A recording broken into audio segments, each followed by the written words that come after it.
I wrecked my art today, but I thought I would share it with you anyway because this is really a video about how to make some abstract art using a formula. So I'm starting out taping the sides of my paper. I really like a clean border because it makes things look more intentional, even when I'm totally winging it in the middle. This part for me is always kind of meditative, like setting the stage before the chaos begins. I like the tape that comes from the dollar store. It's not very sticky and it's cheap. Sometimes the nicer tape will take off some of the paper. You don't need to tape your edges though. So I thought I was recording painting the background, but to my surprise, I wasn't. So for the recap, I used two colors. I didn't fuss with blending it too much. Scraped them around with an old credit card to get a little bit of texture. I just wanted to get some paint down on the paper. And if you're using this method to make your own abstract art, just lay down, pick either a light color or a dark color, and then use something that's contrasting up on top of it. Here, I'm kind of using something that goes across the page in a sort of step-like fashion that leads the eye from one end of the paper to another. And I'm using this gorgeous metallic teal from Blick. It's part of their student line. And I don't know it yet, but here's where I'm making my fatal mistake by taking the tape off because I thought I was done with anything that was going to cross into my borders. And there's something I love about peeling the tape off, and I guess I got greedy instead of thinking about all the other things I might do to this piece. But I love those clean edges. There's something about it that's really satisfying. Since I paint intuitively, I'm not necessarily thinking many steps ahead. And the first thing I want to do is just put down this iridescent gunmetal gray in a few places and kind of spread it around and make the marks look a little bit more interesting. And that's not getting out into my borders, so far so good. And I'm just dampening that or tamping it down a little bit and then spreading the color just to get it a little bit outside of the existing boundaries. If you follow these steps, you will end up with a pretty cool abstract painting in the end. So here's where I make my fatal mistake. Oh yeah, some splatters would look really good here. And I'm being really careful, but the stuff's hardly coming off of my paintbrush. You can see that the paint is just really too thick.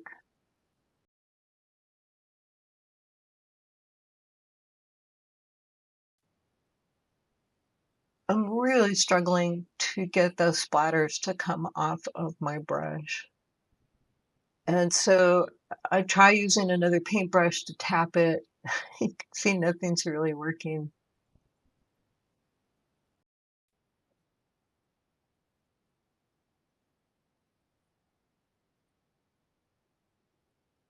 So I have the great idea to add some water to my brush to thin the paint out so it will spatter better. And you can see it's working better, but what I'm not accounting for is it's working really well now. And so as I'm trying to flick it around, I'm trying really hard to avoid the edges. I'm doing a pretty good job of it.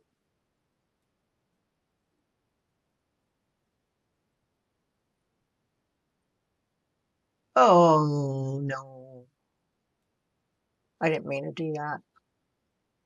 Now what? I really like this piece, so I'm definitely not going to toss it. So I take my trusty Stabilo pencil, and the Stabilo is this really nice water-soluble type of pencil that when you add water to it, the lines get both darker and then you can also fade them out.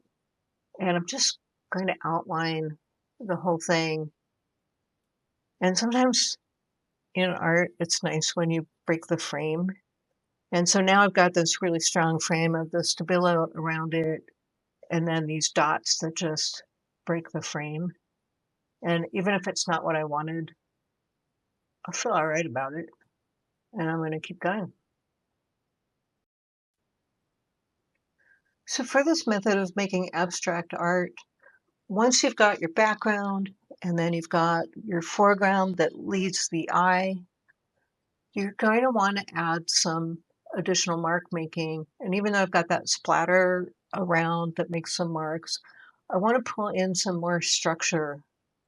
And so I'm looking for lines that are kind of already there and looking to strengthen them.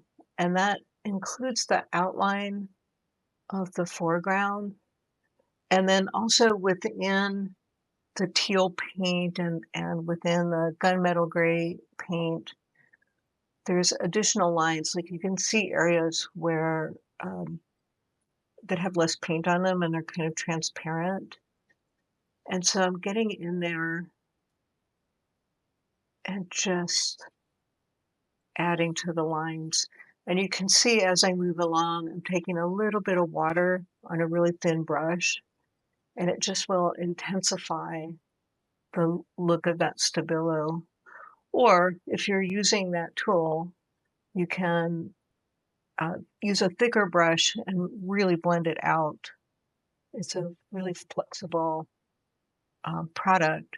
And honestly, if I were on a desert island and I could only have one art tool besides paper, it would be a black Stabilo pencil. They make some other colors too, and I especially really like the brown one that kind of looks a little bit like a sepia tone. But they also make yellow and white and some other colors, and they're just some of my favorite things to work with. Ooh, losing my voice a little bit. Anyway, once you've got a little bit more structure to your work, you have a gorgeous abstract painting.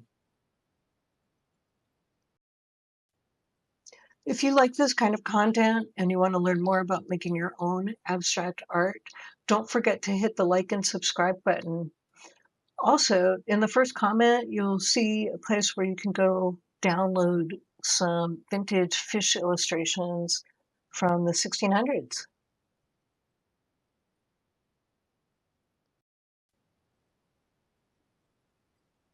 And look how beautiful this came out.